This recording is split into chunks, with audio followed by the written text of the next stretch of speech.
Beloved, this is part 2. So I wasn't going to do a part 2, but if you're watching this, please do go and watch part 1. Because in part 1, there's a point where I say the Emperor, whilst the Emperor Tarot card is not out here on the table, I was definitely channeling the energy of the Emperor, just as I pressed record. And literally, as I was putting my tarot cards away, look what I saw. Look what came out, the first 3 cards. So the Emperor was there.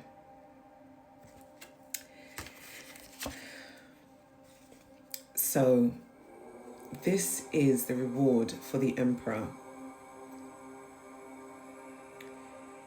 A new fire in his life, a new passion in his life, something that he's going to use not only in his work, in his business and career, whatever, but this is also going to be for his love that he's approaching.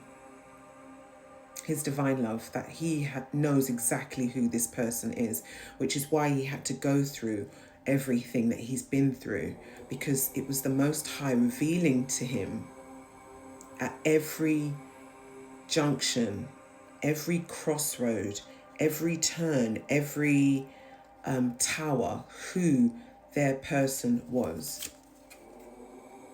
So because the Most High was revealing that person to the Emperor, the Most High is now saying, okay, I'm going to reward you. I'm going to reward you.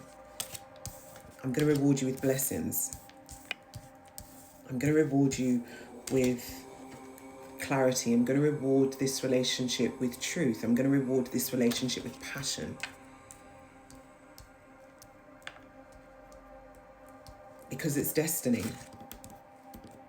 It's destiny. It's divine union that is protected, and the ancestors and angels and spirit guides are literally the ones that are driving this connection. Look. Soon there is going to be communication to those who the lovers wish to share this divine union, wish to share this relationship with. Because the divine masculine has something to celebrate. This Emperor has a lot to celebrate. Because I tell you, he's been through the wars. And look, I knew it. I knew I was going to get the tower out here. He's been through the wars. This masculine has really been through it, beloved. You know, not to focus on the opposing energies. I know there are some people out there that are just not quite getting to listen to the Most High. They're not quite understanding their assignment, but there are masculines out there that overstand the assignment. And they chose to break those ancestral curses. They chose to break those ancestral bonds. They chose to be the ones in their family that break that everything stops with them. Normally, this is the divine feminine does that without her, sometimes without even realizing it, not until she's so embedded within it. But the divine masculine, there's a point where it's almost like, nah, I'm not doing that, bro. That is way too heavy. Like, what the hell? I just want to have fun. I just want to do my thing. But there comes a point where this tower reduced the divine masculine to their knees. Angel numbers 444. This tower and repeated towers kept reducing them. And this divine masculine kept getting up over and over again with a new perspective, with a new perspective on what they needed to do, how they needed to heal. And there was a point where they didn't know what was coming. I'm pretty sure I've seen the High Priestess appear out here as well.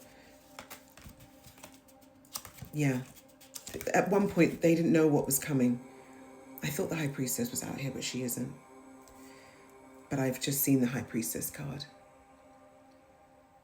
And there were illusions as well. Whilst they were connected to spirit, there were illusions of karmic energies coming in to almost take on the energy of the divine feminine, whatever, you know, switch the gender roles as you see fit.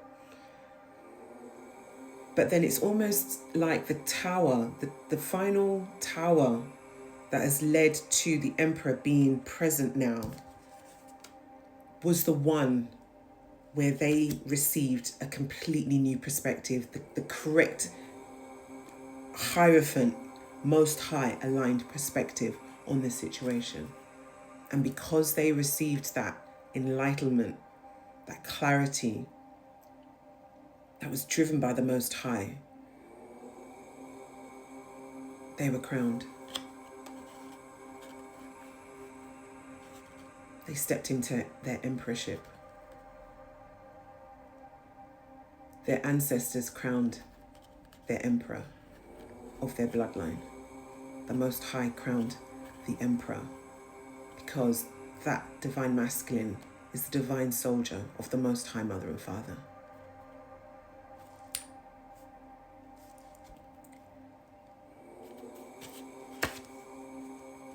This divine masculine, as I said at the beginning of part one, I know what I feel.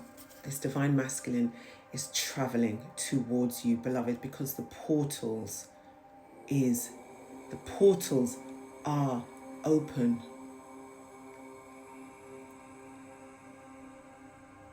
Nothing's going to stop this. No witchcraft, no nothing. Nothing. Not even the divine masculine is going to stop this. Like I said, he's been through every single archetype. Okay? Got another one out here somewhere. He's been through every single one. And he's ready. Head bowed. Approaching his queen. His divine feminine. Ready.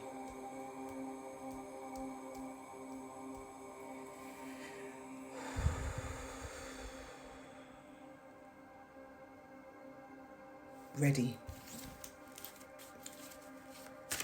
Ready for this union that you have actually both been wanting.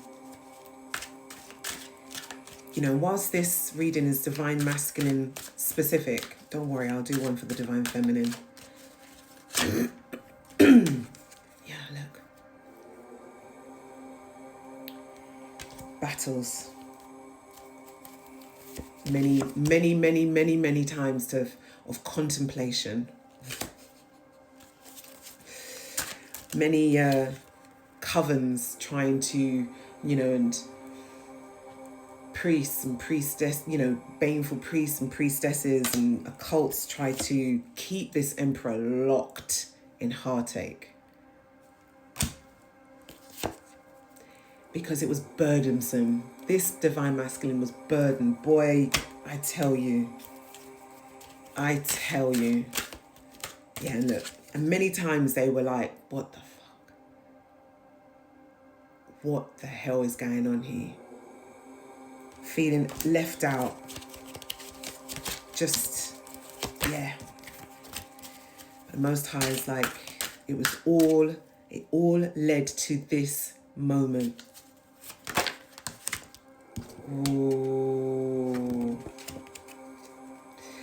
Because this divine masculine is no longer bound by this energy anymore. You know why? Because the Most High has come in.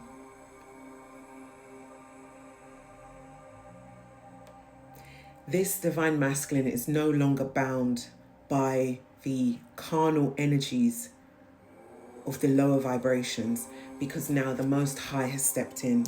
And because the Most High has stepped in, this is the reward, this is the union, this is the balance. Yes, this relationship is where two divine beings come together and they are bound to each other through past connections, which I have out here as well, a past connection. But it's not toxic. It's the most balanced relationship ever. Divine masculines, you deserve this.